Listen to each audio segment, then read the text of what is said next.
Então, meus amigos, vamos aproveitar o turnaround para aprender como podemos partilhar a mensagem da salvação utilizando as cartas especiais. Portanto, eu tenho aqui na minha mão as cartas que aparecem também no jogo, todas essas cartas aparecem, e nós podemos aproveitar cada uma delas para falar sobre a dinâmica da salvação em Jesus. E eu quero sugerir a vocês pensarmos da seguinte maneira, abordarmos assim. Este coração dourado, este coração, lembra-nos o quanto Deus nos ama. Lembra o seu amor, o seu caráter.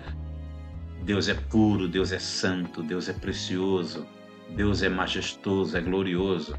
E Deus quer partilhar conosco aquilo que Ele tem de mais importante, de mais precioso, que é o seu amor. A Bíblia diz que o amor de Deus é eterno. Está escrito em Jeremias 31:3, com amor eterno eu te amei, e com grande bondade, com ternura eu te atraí. Sentimos-nos atraídos por aquilo que é bom, e aquilo que verdadeiramente é bom é o amor de Deus.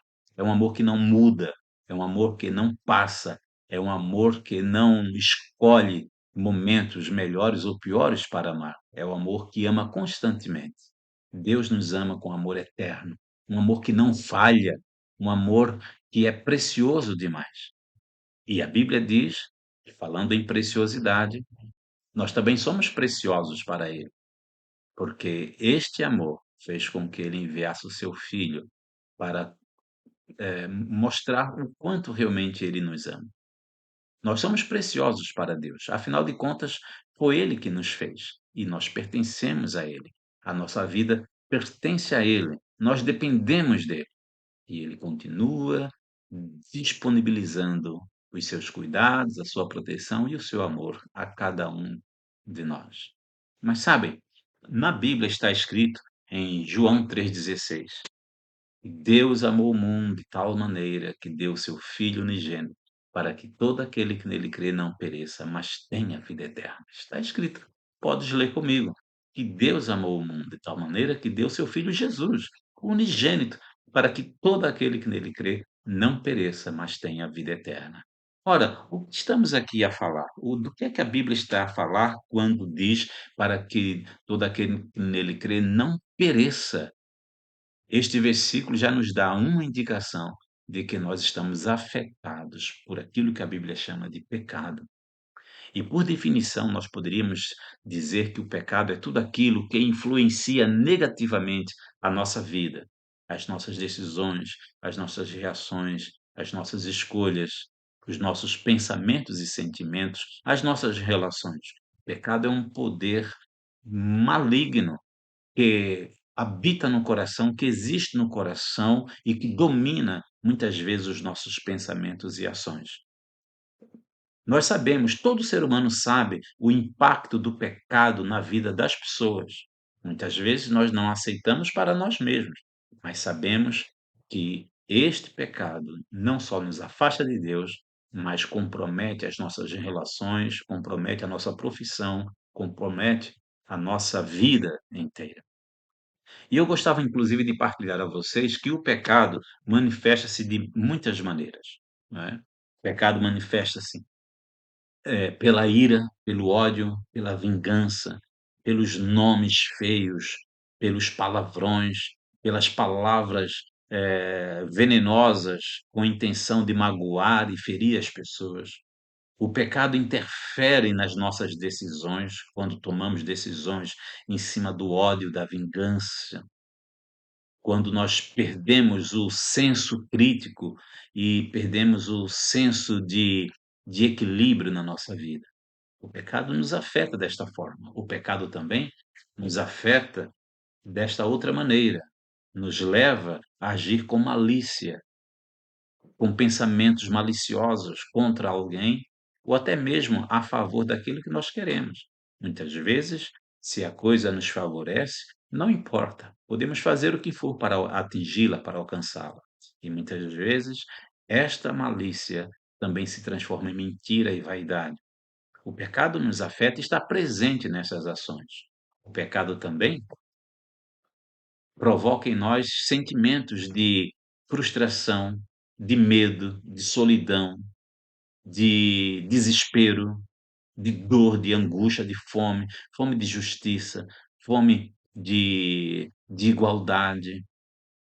Nós precisamos, encontrar uma solução para situações difíceis na nossa vida, que nos coloca oprimidos, tristes, diminuídos. Isto é o pecado que, provoca isso em nós. O pecado também manifesta-se desta outra maneira, trazendo uma sensação falsa de prazer, uma falsa sensação de felicidade, de poder, de equilíbrio, de presunção. Muitas vezes nós achamos graça no sofrimento dos outros. O pecado nos torna muitas vezes insensíveis. Mas sabem, o Senhor Jesus, ele veio a este mundo para desfazer o poder do pecado em nós. A Bíblia diz que Cristo deu a sua vida por nós. A Bíblia diz em 1 Coríntios 15, 3 e 4, que Cristo morreu pelos nossos pecados, foi sepultado, mas ele ressuscitou. Ele tem poder para mudar o pecado na nossa vida, tirar toda a maldade. Ele tem poder para perdoar-nos. Para isto, nós precisamos crer em Jesus. Precisamos confessar o nosso pecado, e a Bíblia diz que se confessarmos nossos pecados, ele é fiel e justo para nos perdoar e nos purificar de toda maldade. A Bíblia diz também que se nós crermos em Jesus, nós nos tornaremos filhos de Deus pela fé. Agora, diante de tudo isso, existe uma pergunta que nós devemos fazer.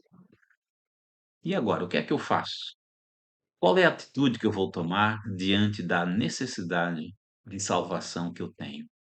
O que atitude eu vou tomar que possa influenciar a minha vida agora e para todo sempre?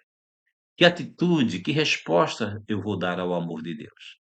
O próprio Senhor Jesus diz: Eis que estou à porta e bato. Se alguém ouvir a minha voz e abrir a porta, eu entrarei.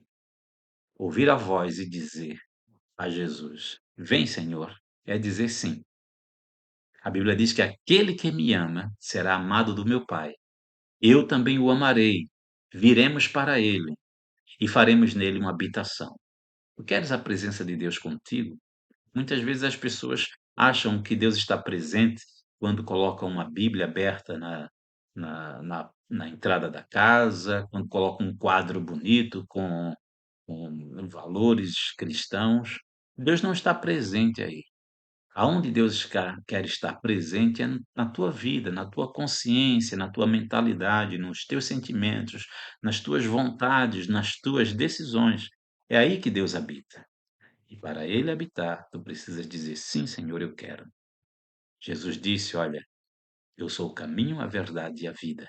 Ninguém vem ao Pai se não for por mim. E quando Jesus fala deste Pai, ele está dizendo que este Pai é a fonte de toda bondade, de toda justiça, de toda igualdade, de toda verdade, de toda vida.